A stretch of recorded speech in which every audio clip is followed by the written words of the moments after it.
आइए बच्चे, A N के प्रयोग का पार्ट 3 लेकर आया हूं। पार्ट 2 जो है पिछले वीडियो में बनाया था। आई बटन को क्लिक करिए और देख लीजिए। तो बच्चे, आप सबों को किसी तरह का कन्फ्यूजन अब नहीं रहेगा, चाहे वो स्कूल की परीक्षा हो या कॉम्पिटिटिव एग्जाम हो, किसी तरह के कन्फ्यूजन अब नहीं होगा। लेकिन वीडियो को अंत तक देखें। तो आइए बच्चे, देखते हैं।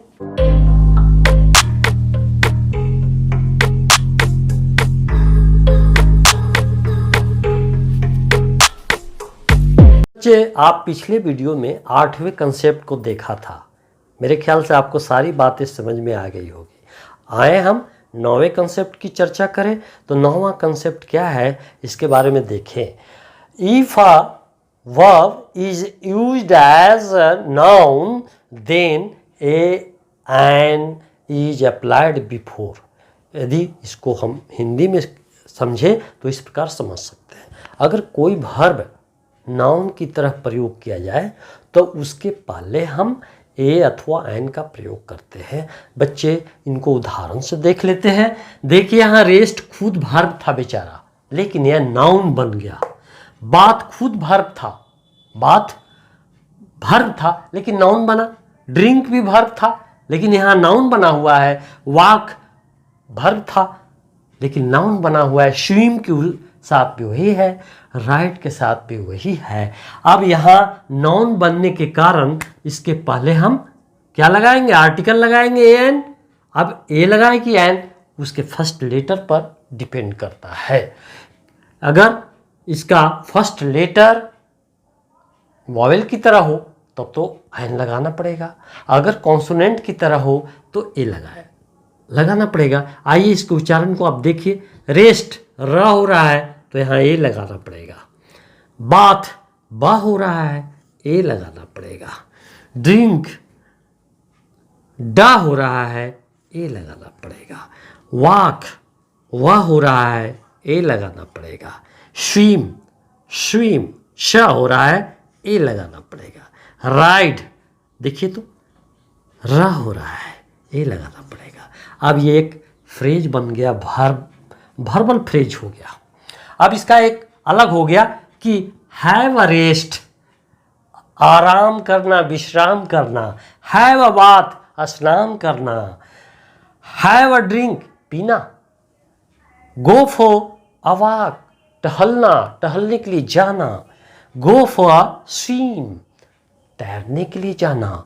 गो फॉर अ राइड, घोड़सवारी के लिए जाना। बच्चे, आपको कंसेप्ट ये समझ में आ गया होगा, सारी भ्रम, सारा कंफ्यूजन दूर हो गया होगा। तो अब आप नोट कर लीजिए। तो बच्चे, आप नोट कर ही लिए होंगे। अब मैं इसको रब करना चाहता हूं।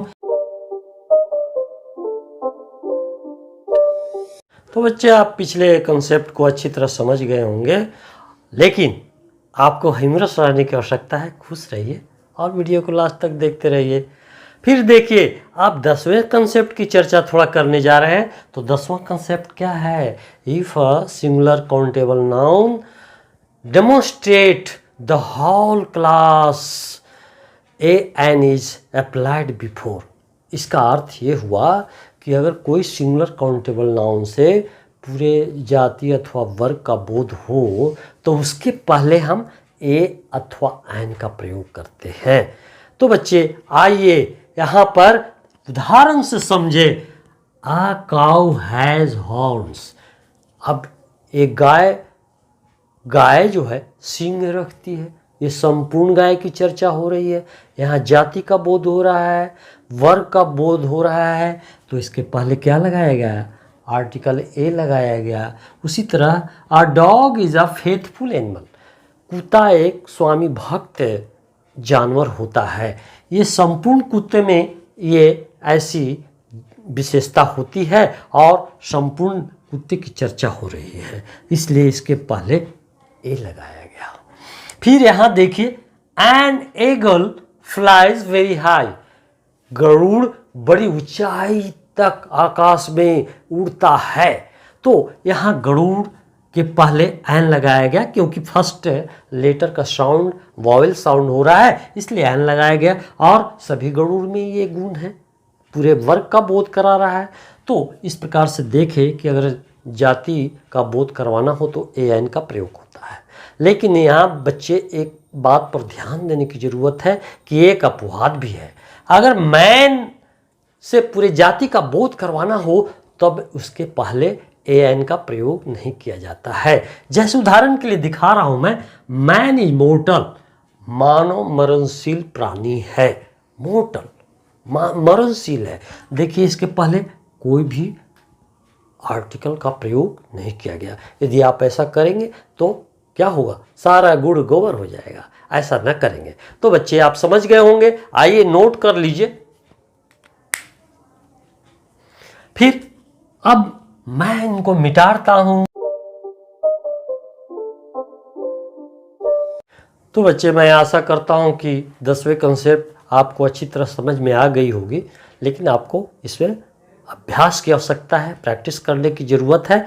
तो ये भारी बात नहीं है। आइए 11वें कंसेप्ट की चर्चा करें हम लोग। तो 11वें कंसेप्ट भी बड़ी आसान है।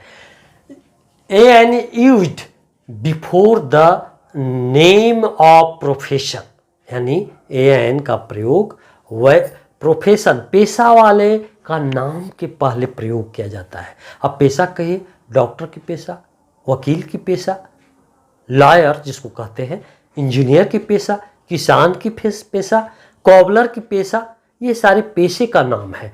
तो इनके पहले ए अथवा एन का प्रयोग अवश्य करते हैं। तो इनको हम उदाहरणों के द्वारा समझे। He is a teacher, teacher यानी शिक्षक भी एक पेशा है, पेशे का नाम है। तो इसलिए इनके पहले हम ए का प्रयोग किए। ए क्यों किए? क्योंकि ट टीचर में ट कॉन्सोनेंट साउंड है, इसलिए लगाया गया। दूसरे सी इज आ नर्स, नर्स माने भी सेविका जिसको कहते हैं, ये भी एक पेशा है। तो इसके पहले भी ए का प्रयोग किया गया। आपको ये संदेह हो सकता है कि ए का क्यों किया गया और एन क्यों नहीं किया गया। तो देखिए नर्स ना हो रहा है, कॉन्सोनेंट साउंड है, इसलिए ए का प्रयोग किया गया। तीसरे वाक्य को देखिए, mister Sinha is a doctor, doctor भी पेशे का नाम है। तो इसके पहले ए लगाया गया। ए अब देखिए अगला, Ram is an engineer, Ram एक अभियंता है, इंजीनियर भी एक पेशा है। इसके पहले एन लगाया गया।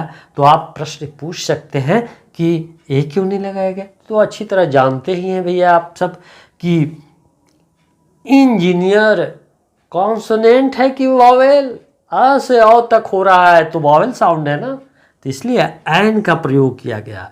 तो बच्चे आप अच्छी तरह समझ गए होंगे। आइए इसको नोट कर लीजिए।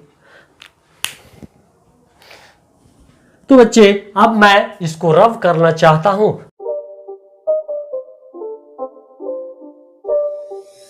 तो बच्चे आपको 11वें कंसेप्ट में कंफ्यूजन दूर हो ही गया होगा। तो आइए बच्चे फिर 12वें कंसेप्ट की चर्चा करें। ये भी बड़ी आसान है, सारी कंफ्यूजन आपके दूर हो जाएंगे।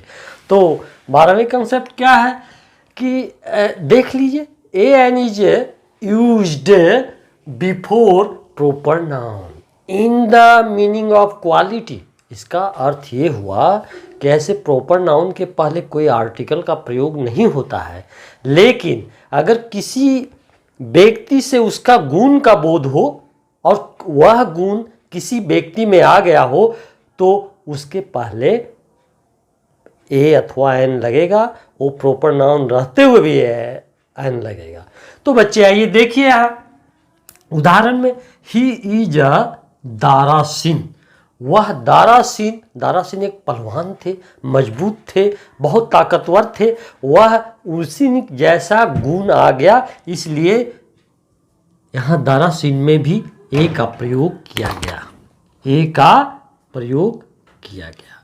फिर देखिए, सी इज अ लता, यानी वह लड़की की चर्चा हो रही है। वह लता जो बहुत स्वर में सरताज है, यानी राज कर रहे हैं, उनके स्वर के समान किसी का अभी तक नहीं है।